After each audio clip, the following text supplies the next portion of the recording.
Hello friends, movie के start में हम एक छोटी बच्ची को देखते हैं जो बहुत ही प्यारी होती है। उसका नाम मैलिफिसेंट होता है और वो एक प्यारी सी परी होती है क्योंकि वह एक जादुई जंगल में रह रही होती है। उसका सब कुछ यही प्यारा जंगल होता है। उसने आज तक इंसानों को नहीं देखा क्योंकि उसके जंगल में इंसानों के अलावा बाकी सारे जानवर और अजीब अजीब क्रिएचर होती हैं। और तभी उसे एक छोटा सा लड़का दिखाई देता है जो कि उसके जितना ही था। मैलिफिसेंट कहती है कि तुम कौन हो और यहाँ पर क्या कर रहे हो। वह छोटा लड़का अपना नाम स्टीफन बताता है। वह कहता है कि मैं पास के किंगडम से आया हूँ और मुझे यहाँ पर एक हीरा नज़र आया जिसे मैंने उठा लिया। तब मैलिफिसेंट उससे वह हीरा ले लेती है और उससे कहती है कि आओ मैं तुम्हें तुम्हारी किंगडम तक छोड़ आती हूँ। वह लड़का कहता है कि ठीक है, मैं चला जाऊँगा, लेकिन क्या तुम मुझसे दोस्ती करोगी? तो मैलिफिसेंट कहती है देखेंगे। वह दोनों हैंडशेक करते हैं तो मैलिफिसेंट को करंट लगता है। उस लड़के के हाथ में लोहे की रिंग थी जिसकी वजह से मैलिफिसेंट को करंट लगा था। मैलिफिसेंट कहती है कि लोहा परियों को जला देता है, तो आगे से तुम इसे पहनकर मत आना। इसके बाद हम देखते हैं कि वह लड़का अपनी किंगडम में वापस चला जाता है, लेकिन जिस किंगडम से आया था वो किंगडम इस जंगल पर कब्जा करना चाहता था और इस लड़के के माँ बाप नहीं थे। उसकी मैलिफिसेंट से काफ़ी अच्छी दोस्ती हो चुकी थी। ये दोनों एक साथ खेलते रहे और इसी तरह कई साल गुजरते हैं और अब दोनों बड़े हो चुके थे। वे दोनों 16 साल के हो चुके थे और एक दूसरे को पसंद भी करने लगे थे। मैलिफिसेंट को लगता था कि इंसान परियों के दुश्मन नहीं हैं, वे बहुत अच्छे होते हैं। उस लड़के को काफ़ी दिन बीत चुके होते हैं और मैलिफिसेंट को उसकी एक और बात याद आती है कि उसने कहा था कि जब मैं बड़ा हो जाऊंगा तो अपने किंगडम पर कब्जा कर लूँगा। मैलिफिसेंट एक दिन अपने जंगल में बैठी होती है तो वह देखती है कि किंगडम का राजा अपने काफ़ी सारे आदमी और घोड़े के साथ उसके जंगल पर कब्जा करने आया है। मैलिफिसेंट परी होती है और वह अपने जंगल को बचाना जानती थी। वह खड़ी होती है और काफ़ी ज़्यादा पावरफुल होती है। वह राजा से कहती है कि तुम मेरे जंगल में नहीं आ सकते। तो राजा कहता है मैंने तुमसे तो नहीं पूछा। और इसी के साथ राजा उन लोगों को कहता है कि मुझे इसकी डेड बॉडी चाहिए। राजा के आदमी जंगल की ओर जाने लगते हैं और जंगल में से अजीब से जानवर उनके घोड़ों पर अटैक करते हैं और राजा और उसके आदमी बुरी तरह से जख्मी हो चुके थे और वह सारे के सारे इंसान वहां से डरकर भाग रहे थे और वह कहते हैं कि ये जंगल तो जादुई है और हमारे बस की बात नहीं इनसे लड़ना। राजा अपने किंगडम में वापस चला जाता है और वह काफ़ी बूढ़ा हो चुका था और काफ़ी कमज़ोर भी। वह सब लोगों को इकट्ठा करता है और उनसे कहता है कि तुम सब जानते हो उस जंगल में कितना ज़्यादा खजाना है। मैं शुरू से तुम लोगों को यही कहता आ रहा हूँ कि उस जंगल पर कब्जा करेंगे, लेकिन अब जैसी मेरी हालत है मुझे नहीं लगता कि मैं वहाँ जाकर लड़ सकता हूँ। लेकिन मैं तुम लोगों से वादा करता हूँ कि जिसने भी उस मैलिफिसेंट को मार दिया मैं उसकी शादी अपनी बेटी के साथ कर दूँगा। तभी उनमें से एक लड़का बाहर आता है और कहता है मैं जाऊँगा वहाँ पर। इस लड़के का नाम स्टीफन था और यह वही छोटा बच्चा था जो मैलिफिसेंट के साथ खेला करता था। अब हम देखते हैं कि स्टीफन जंगल में जाता है मैलिफिसेंट से मिलने। मैलिफिसेंट उससे पूछती है कि इतने साल तक तुम कहाँ रहे, तुम्हें जरा भी ख्याल नहीं आया हमारी दोस्ती का? तो वह कहता है कि मुझे माफ़ कर दो, मैं कुछ काम में व्यस्त था, लेकिन मैं तुम्हें नहीं भूला और मैं अभी भी तुम्हें यही बताने आया हूँ कि हमारा राजा तुम्हें मारना चाहता है, तुम्हें अपना ख्याल रखना है। और इसके बाद वे दोनों बातें करने लगते हैं। मैलिफिसेंट उससे कहती है कि मैंने तुम्हें माफ़ किया क्योंकि उसे नहीं पता था कि इंसान किस कदर बुरे हो सकते हैं। वह उस पर भरोसा कर लेती है, लेकिन स्टीफन बहुत लालची इंसान था। वह मैलिफिसेंट को पानी में नशे की दवाई मिलाकर पिला देता है जिससे वह बेहोश हो जाती है। उसके बाद स्टीफन चाकू से उसे मारने की कोशिश करता है, लेकिन वह नाकाम रहता है। और फिर अगली सुबह हम देखते हैं कि मैलिफिसेंट की आंख खुलती है तो उसके पर नहीं होते, उनकी जगह गहरे जख्म होते हैं, जिसे देखकर मैलिफिसेंट को अपनी आंखों पर यकीन नहीं होता और वह रोने लगती है। वह अब परों वाली परी नहीं रह गई थी। दूसरी तरफ हम देखते हैं कि स्टीफन मैलीफिसेंट के पर लेकर राजा के पास आता है और कहता है कि ये रहे उसके पर, मैंने अपना वादा पूरा कर दिया। राजा बहुत खुश होता है और उससे पर लेकर उसे किंग का राजा बना देता है। और अब स्टीफन का सपना पूरा हो चुका था और राजा अपनी बेटी की शादी स्टीफन के साथ कर देता है। उधर दूसरी तरफ जंगल में मैलीफिसेंट दिखाई जाती है, जो कि काफ़ी उदास थी। वह एक दिन जंगल से होकर कहीं जा रही होती है कि वह देखती है कि एक शिकारी कौवे को मारने वाला है। उससे यह सब चीज़ें बर्दाश्त नहीं होती और वह उस कौवे को इंसान बना देती है। उसे देखकर वह शिकारी वहाँ से डरकर भाग जाता है। कौवा जो इंसान बन चुका था उसके पास आकर उसे धन्यवाद कहता है और वह कहता है, आपने ऐसा क्यों किया?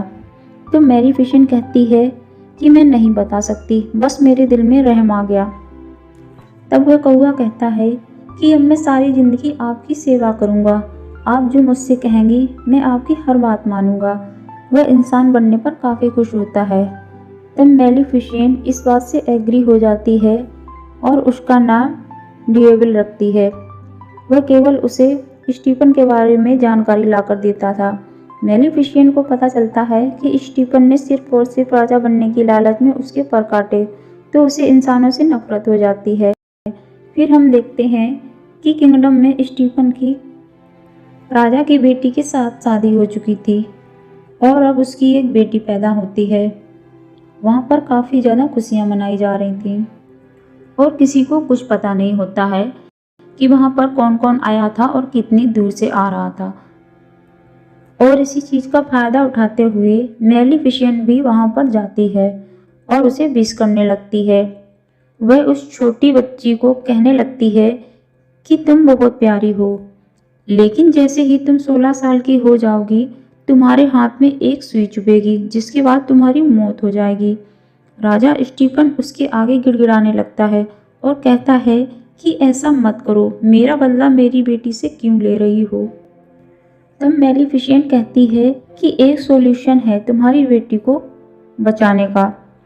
उसके 16वें जन्मदिन पर उसका सच्चा प्यार मिल गया तो उसकी जान बच सकती है। स्टीफन इस बात से काफ़ी परेशान हो जाता है और वह 3 छोटी छोटी परियों को बुलाता है और उनसे कहता है कि मेरी बेटी को यहाँ से दूर ले जाओ और जब तक यह 16 साल की नहीं हो जाती इसे यहाँ मत लेकर आना, वरना इसका श्राप सच्चा हो जाएगा।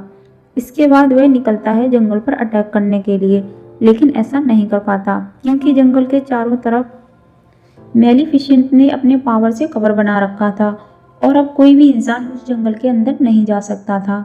फिर हम देखते हैं कि वह प्रिंसेस जो स्टीफन की बेटी होती है उसका नाम अरोरा होता है। 3 परियां उसे लेकर वहां से काफ़ी दूर चली गई होती हैं, लेकिन मैलीफिसेंट को अभी भी उसका मुकाम पता था कि वह किस जगह पर रह रही है। मैलीफिसेंट उसे मारने की कोशिश करती है, लेकिन वह छोटी बच्ची यानी कि प्रिंसेस अरोरा हंसने लगती है और अब मैलीफिसेंट का दिल भी उसके लिए कोमल हो गया था क्योंकि मैलीफिसेंट एक अच्छी परी थी। वे 3 परियां जो प्रिंसेस अरोरा की देखभाल करने के लिए थी वह काफ़ी ज़्यादा केयरलेस थी। अक्सर मैलीफिसेंट प्रिंसेस अरोरा की जान बचाती थी, कभी पहाड़ से नीचे गिरने से तो कभी पेड़ों से गिरने से। वक्त के साथ साथ प्रिंसेस अरोरा बड़ी होने लगती है। अब प्रिंसेस अरोरा पूरे 15 साल की हो गई थी, यानी उसका श्राप पूरा होने में सिर्फ 1 साल बचा था और वह 3 परियां उसे ऐसी जगह पर लेकर आई थी जिस जगह पर काफ़ी ऊंची ऊंची लकड़ियां थीं। प्रिंसेस अरोरा ने भी इसके बाहर की दुनिया नहीं देखी थी, जैसे मैलीफिसेंट ने नहीं देखी थी। वह सोचती थी इसके बाहर है क्या। तब वह एक दिन वहां पर जाती है और देखने लगती है कि तभी उसे फील होता है कि जैसे यहाँ पर कोई है। वह आवाज़ देने लगती है कि कोई है तो सामने आ जाओ। तब मैलीफिसेंट कहती है कि मैं यहाँ पर हूँ और वह प्रिंसेस अरोरा के सामने आ जाती है। प्रिंसेस अरोरा कहती है, आप तो वही हैं जो बचपन से मेरा ख्याल रखती हैं, लेकिन कभी मेरे सामने क्यों नहीं आए? मैं आपको पहचानती हूँ और शायद उस कौवे को भी, वह मुझे बहुत पसंद है। मैलीफिसेंट को जवाब की बिल्कुल उम्मीद नहीं थी। वह अरोरा से प्यार करने लगती है और अब वह नहीं चाहती थी कि उसका श्राप पूरा हो। उन दोनों में काफ़ी अच्छी दोस्ती हो गई थी। बिल्कुल एक माँ बेटी की तरह एक साथ रहती थी, खेलती थी, बातें करती थी। एक दिन जब प्रिंसेस अरोरा सो रही थी, तब मैलिफिसेंट अपने श्राप को वापस लेने की सारी पावर यूज करती है। लेकिन उसे पता चलता है कि इतने साल पहले दिया हुआ श्राप वापस नहीं हो सकता, और तब जब उसके कंप्लीट होने का टाइम बहुत करीब है। इसी बात को लेकर मैलिफिसेंट बहुत परेशान थी कि उसका 16वां जन्मदिन पास आ चुका है। वह दुआ करती है कि जल्दी इसे इसका सच्चा प्यार मिल जाए और उसका यह श्राप दूर हो जाए। उसके बाद हम देखते हैं कि सुबह हो जाती है और जंगल में प्रिंसेस अरोरा और मैलिफिसेंट बातें कर रहे हैं। प्रिंसेस अरोरा उससे पूछती है कि आपके पर कहाँ गए? सारी परियों के पर होते हैं। तो वह कहती है कि मेरे भी पर हुआ करते थे, लेकिन किसी इंसान ने उनको मुझसे छीन लिया। मैं आसमान में बहुत ऊंची उड़ा करती थी और मुझे उनकी याद भी आती है। इसी के साथ मैलिफिसेंट काफ़ी दुखी हो जाती है और रोने लगती है। प्रिंसेस अरोरा उसको चुप कराती है और कहती है कि आप परेशान ना हो, मेरा कल 16वां जन्मदिन है और देखिएगा मैं उन सब परियों से इजाज़त लेकर आपके साथ रहने आ जाऊंगी। आप अकेली नहीं हैं, मैं आपके साथ हूँ। लेकिन मैलिफिसेंट जानती थी कि ऐसा नहीं होने वाला था जब तक उसे उसका सच्चा प्यार नहीं मिल जाता। पर एक दिन में ऐसा तो नहीं हो सकता था। प्रिंसेस अरोरा वहाँ से अपने घर जा रही है कि तभी उसे रास्ते में एक लड़का दिखाई देता है जो कि बहुत सुंदर था और वह उसी के जितना था। जैसे कि एक दूसरे को देखते हैं और पसंद करने लगते हैं। उसके बाद प्रिंसेस अरोरा अपने घर चली जाती है और वह उन 3 परियों से कहती है कि मैं यहाँ से जाना चाहती हूँ। उन 3 परियों को लगता है कि शायद प्रिंसेस अरोरा को इस बात का पता चल गया है कि इसके माता पिता अभी भी जिंदा हैं और ये किंगडम जाना चाहती है। अपने जन्मदिन के बाद वे तीनों परियां उसे सारी सच्चाई बता देती हैं कि क्या क्या हुआ, और एक बुरी परी है जो कि तुम्हारी जान लेना चाहती है। वे उसे बताती हैं कि वह कोई और नहीं बल्कि मैलिफिसेंट ही है। यह सुनकर प्रिंसेस अरोरा को अपनी कानों पर यकीन नहीं होता। वह काफ़ी उदास होकर मैलिफिसेंट के पास जाती है और उससे पूछती है कि क्या उसने सुना वह सब कुछ सच है। तब मैलिफिसेंट उससे प्यार से कहती है कि हाँ, यह सब सच है। मैंने तुम्हें श्राप दिया था, लेकिन अब मेरा दिल बदल चुका है और यह सब मैंने तुम्हारे पिता की वजह से किया था। और अब मैं भी नहीं चाहती कि तुम मर जाओ, क्योंकि मैं तुमसे बहुत प्यार करती हूँ। लेकिन प्रिंसेस अरोरा काफ़ी ज़्यादा हर्ट होती है और वहाँ से चली जाती है और वह सीधा अपने किंगडम की तरफ भागती है और जाकर अपने पिता के गले लग जाती है और कहती है कि मैंने आप लोगों को बहुत याद किया, मुझे लगा कि शायद मैं अकेली हूँ। और उसके पिता को उन 3 परियों पर बहुत गुस्सा आता है। वह कहता है कि जब मैंने मना किया था कि इसके 16वें जन्मदिन के बाद लेकर आना है, तो तुम लोग सब कुछ जानते हुए भी इसे एक दिन पहले यहाँ क्यों ले आए जब श्राप पूरा होने वाला है। वह अपने सिपाहियों को आदेश देता है कि इसे वापस छोड़ आओ या फिर ऐसे कमरे में बंद कर दो जहाँ इसके आसपास कुछ भी ना पड़ा हो और ना ही कोई उस कमरे में जाए। लेकिन राजा श्राप को रोक नहीं सकता था और जैसे ही प्रिंसेस अरोरा का 16वां जन्मदिन आता है तो उस श्राप के असर में प्रिंसेस अरोरा अपने आप ही उस जगह पर चली जाती है जहाँ पर नुकीली चीज़ें होती हैं और उन पर सुइयाँ लगी होती हैं। वह उस श्राप की वजह से अपने आप ही उससे टच कर लेती है और वहीं पर बेहोश हो जाती है और वह गहरी नींद में चली जाती है। राजा बहुत परेशान होता है क्योंकि प्रिंसेस अरोरा गहरी नींद में जा चुकी थी और कभी भी उठने वाली नहीं थी। यह सब देखकर मैलिफिसेंट को बहुत दुख होता है। वह उस लड़के को बुलाती है जो कि प्रिंसेस अरोरा को रास्ते में मिला था। उसे लगता है कि हो सकता है ये दोनों एक दूसरे को पसंद करते हैं और अगर ये प्रिंसेस अरोरा को मिल जाए तो हो सकता है प्रिंसेस अरोरा जग जाए। तभी मैलिफिसेंट उस लड़के को लेकर उस जगह जाती है जहाँ पर प्रिंसेस अरोरा सो रही होती है। जब मैलिफिसेंट उस लड़के को लेकर आती है और वह प्रिंसेस अरोरा के पास जाता है, लेकिन अरोरा आंख नहीं खोलती। मैलिफिसेंट को पता चल जाता है कि वह उसका सच्चा प्यार नहीं है।